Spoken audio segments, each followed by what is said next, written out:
You know, if you take people, and I've told you this, and you expose them voluntarily to things that they are avoiding and are afraid of, you know, that they know they need to overcome in order to meet their goals, their self-defined goals. If you can teach people to stand up in the face of the things they're afraid of, they get stronger.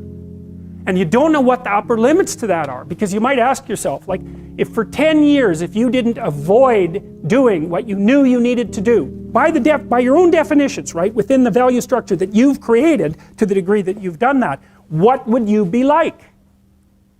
Well, you know, there are remarkable people who come into the world from time to time, and there are people who do find out over decades-long periods what they could be like if they were who they were, if they spoke their being forward. And they get stronger and stronger and stronger, and we don't know the limits to that. We do not know the limits to that. And so you could say, well, in part, perhaps the reason that you're suffering unbearably can be left at your feet, because you're not everything you could be, and you know it.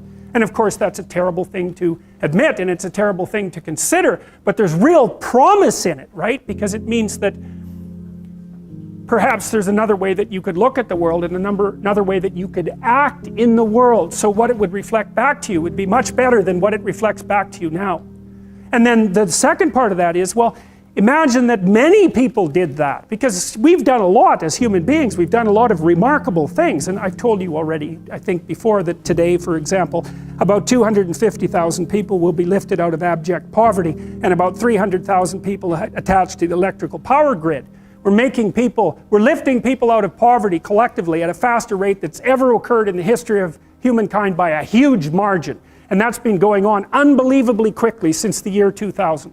The UN had planned to have poverty between 2000 and 2015, and it was accomplished by 2013.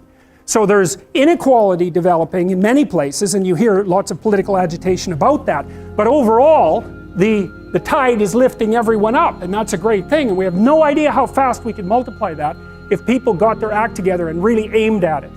Because, you know, my experience is with people that we're probably running at about 51% of our capacity. I mean, you can think about this yourselves. I often ask undergraduates how many hours a day you waste, or how many hours a week you waste, and the classic answer is something like 4 to 6 hours a day. You know, inefficient studying, watching things on YouTube that not only do you not want to watch, that you don't even care about, that make you feel horrible about watching after you're done. That's probably 4 hours right there.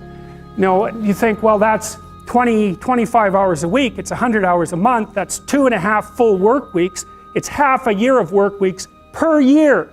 And if your time is worth $20 an hour, which is a radical underestimate, it's probably more like 50 if you think about it in terms of deferred wages.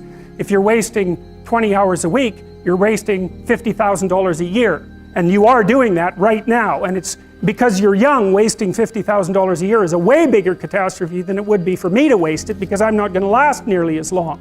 And so if your life isn't everything it could be, you could ask yourself, well, what would happen if you just stopped wasting the opportunities that are in front of you?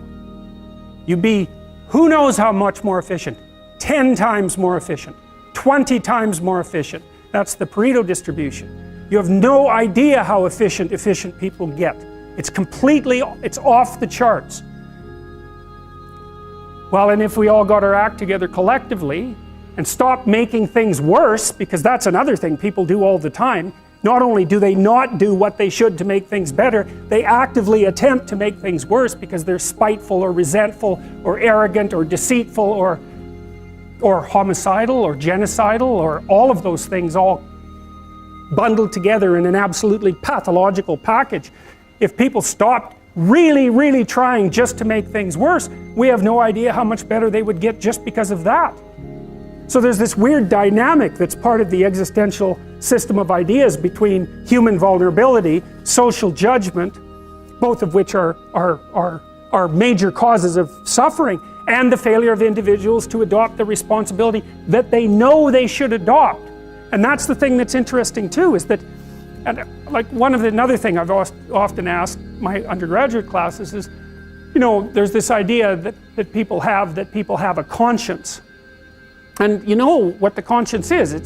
It's this feeling or voice you have in your head just before you do something that you know is stupid, telling you that probably you shouldn't do that stupid thing. You don't have to listen to it, strangely enough. But you go ahead and do it anyways, and then, of course, exactly what the conscience told you was going to happen inevitably happens, so that you feel even stupider about it than you would if it happened by accident. Because you know, I knew this was going to happen, I got a warning it was going to happen, and I went and did it anyways. And the funny thing too is that that conscience operates within people, and we really don't understand what the hell that is.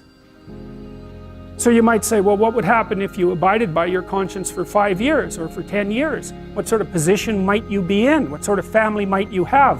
What sort of relationship might you be able to forge? And you can be bloody sure that a relationship that's forged on the basis of who you actually are is going to be a lot stronger and more welcome than one that's forged on the basis of who you aren't. Now, of course, that means that the person you're with has to deal with the full force of you in all your ability and your catastrophe, and that's a very, very difficult thing to negotiate.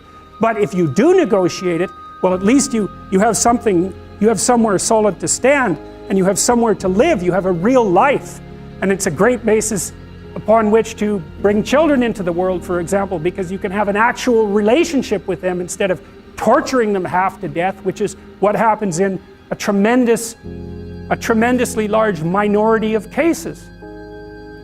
Well, it's more than that too, because, and this is what I'll close with, and this is why I wanted to introduce Solzhenitsyn's writings to you. You see, because it isn't merely that your fate depends on whether or not you get your act together and to what degree you decide that you're going to live out your own genuine being. It isn't only your fate, it's the fate of everyone that you're networked with.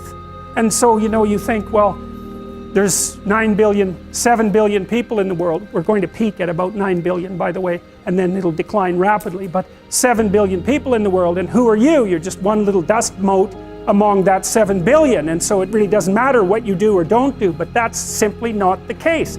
It's the wrong model, because you're at the center of a network. You're a node in a network.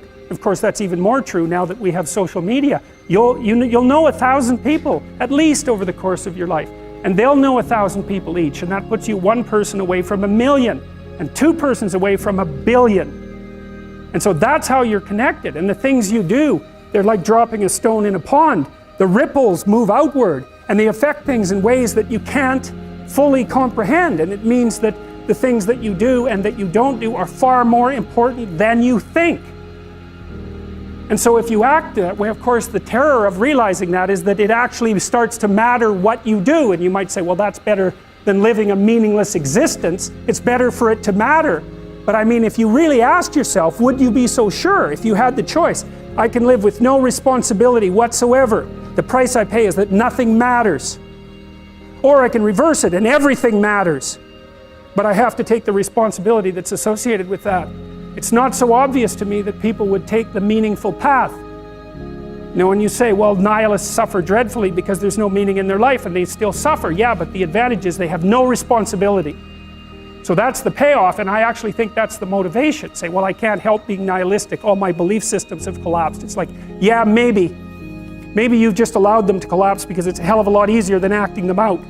And the price you pay is some meaningless suffering, but you can always whine about that and people will feel sorry for you, and you have the option of taking the pathway of the martyr, so that's a pretty good deal, all things considered, especially when the alternative is to bear your burden properly and to live forthrightly in the world. Well, what Solzhenitsyn figured out, and so many people in the 20th century, it's not just him, even though he's the best example, is that if you live a pathological life, you pathologize your society.